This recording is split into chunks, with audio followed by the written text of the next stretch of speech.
Okay, surprise, everybody. Manchester City lead the way. They won it late at Sheffield United through a Rodri half volley. What a beautiful strike it was too, wasn't it? Oh yeah, I watched that one. I watched it, Ali. I watched the entire game, and of course you're thinking City, once they've got one, they're going to go on and get 2 or 3 or whatever. And you know, Sheffield United, they banked up, solid. They did exactly what you would expect them to do against the champions, and you know what even after Rodri got his goal.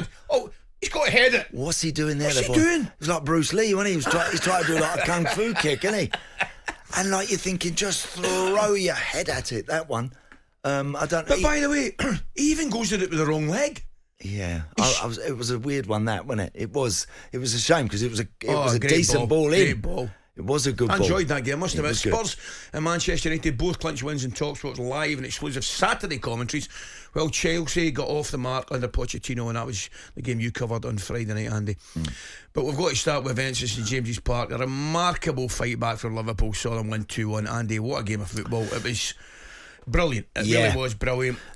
Controversy, you name it. Got the lot. Hitting the woodwork, sending offs, red cards, brilliant goals. Yeah. Summed up the top flight in England for me. Just a brilliant game of football. Let's start. We'll come on to Darwin Nunez because I want to hear what you think about him as a player, as a goal scorer, etc. But let's just start with the Trent stuff initially.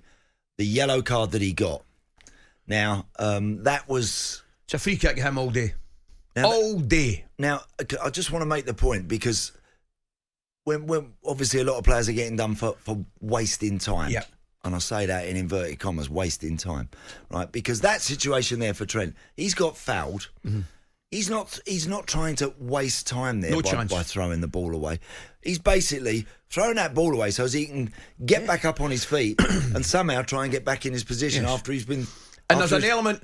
I also think there's an element of throwing the ball away because he's angry and not getting the free kick he should have got. 100%. That is a very valid point as well. On top of that, so that's not wasting time. He's not deliberately wasting time there. He is quite rightly miffed, not getting a free kick. Should have been given a free kick, didn't get it, and now he's trying to get himself back into his position. Hold on a minute. Yeah. You know, before Anthony Gordon or whoever it was who had the ball in there would have took advantage of nudging him in, of pushing him over. I thought that yellow card was very harsh, really, really harsh. Now, however many minutes it was later when he puts his arm across Anthony Gordon to stop him, now that is a card. That's a card all day. I think that's where, you tell me if I'm wrong, but I think that's where the referee probably shows a little bit of common sense because he's probably been told that he's made a mistake in the initial. When I say made a mistake, the mistake was not giving Trent Alexander-Arnold the free kick. Correct. That was a mistake. Yep. He'll tell you with the letter of the law it's a yellow card. Trent Alexander doing what he did after he wasn't awarded. He'll tell you that. Yeah. But for me, the referee should give Trent Alexander the free kick. Of course he should. But then could have and probably should have sent him off. Should have sent him off. He should have once. Now this is it. Once, and I don't like that, Ali. Once a referee if he's made a mistake, try to balance it up. If you try and balance it up, you're leaving yourself wide open. Yeah. Here we are. We're criticising him this morning. Yeah. You know, you shouldn't be doing that. So I think he got that wrong. He put himself in an awkward spot by again trying to administer this letter of the law. We'll come on to how we can perhaps prevent that in a moment. But and then the Van Dijk one, what did you think? Watched it a few times. I've got a problem with the law and the rule, right? Because I think it is a sending off, right?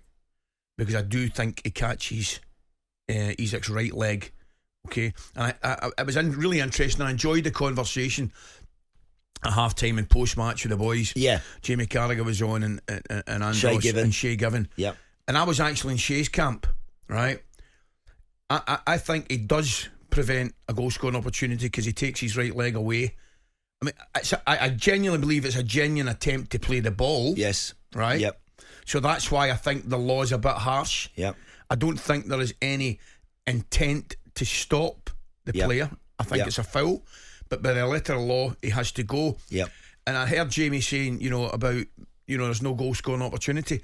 I think the tackle prevents the goal scoring opportunity. There's a goal scoring opportunity would have emerged about two and a half seconds later. Because he'd have taken a touch with his right foot. Yep, and he would have had the opportunity to work the goalie to hit one. 100%. So, and where I sit in that one, I'm not happy with the law, but I thought the referee got it right. Yeah, the ref's got to give that. I think he had to give that one, Ali. When you slowed it down, when I first saw it, because you can see the ball.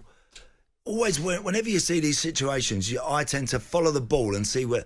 And you can see the ball move at right angles to the way it was travelling. Yes. So Van Dijk's made some contact with the ball, right? But he's unfortunately gone through the man. That's what I think. And when you slow it down, you know the ref's got nowhere to go with that one. Yeah. He's gonna, or put it this way, it's never gonna get overturned. No chance it's going to overturned. No, it's not getting overturned. I watched it a few times, and he comes from behind.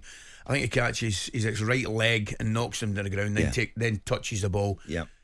Harsh in the respect, I think it's a genuine attempt to play the ball, but by the letter of the law, as I say, which I've got a problem with. Yep. I think the referee got it spot on. Never mind our opinions. Here is what Jurgen Klopp had to say after the match. I'm probably too exhausted still to make this kind of statement, even to understand it in that way. It was one of the most special games I was ever part of, and I have a few, and I watched a few, and I coached a few.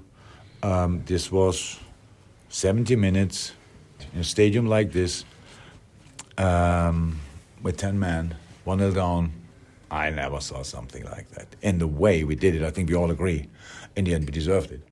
He's absolutely spot on. I thought the way that they marched forward from that point showed some spirit, didn't they? Didn't they do it, Brett? And now tell me about him, Darwin Nunez. I'm having him. Andy, I know we spoke briefly when we come on. I really like him. Is he the finished article? No, nothing like it. Far short of it. However, he'll run. He'll give you an option. He'll never hide. No. He desperately wants to score goals. He takes a really poor touch as soon as he comes on, or he would provided himself with another angle for his two finishes were superb, by the way. Fantastic goals. Superb finishes. Weren't they? I'm having him. Yeah. I just think he's one of these guys you would love as a teammate. You can understand I'm probably getting a little bit of stick sometimes from supporters. I get that because he sometimes looks a little bit raw. His finishing's not 100%. Yeah. But if you're a teammate of his, I think you love him on your side. And I just thought yesterday kind of summed him up. Every game I see him play, he gets chances. Ali. Yep.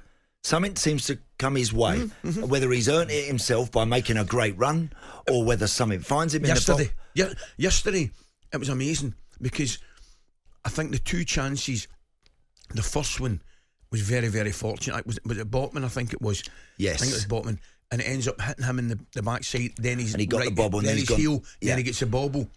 The second one, Dan Burn. It was big Dan Burn. Gets caught. Doesn't know where. He doesn't know where to step out. Exactly. He's thinking about stepping out. Yeah. And then he gets the timing all wrong. And the timing of the pass from Salah was absolutely out of this world. Yeah. One's gone out. Nunez has gone in. Again, superb finish. But you're right, Andy. He always gets chances. He does. He seems to always be in that position where he's right on the line and he's so quick and he's so direct. If you like Dan Burn there, Dan's either got to put his head down and just sprint back, go shoulder to shoulder with him as best he can, or really step him quicker initially. And he didn't do either. Caught in no man's line, he sort of got caught in no man, and then he's gone. Nunez, he ain't coming back. No chance. And fantastic finishes, brilliant goals. I thought terrific, Andy, really was. talkSPORT Breakfast with Alan Brazil. Thursday and Friday morning, 6 till 10. On AM, on DAB, via the talkSPORT app and on your smart speaker. talkSPORT.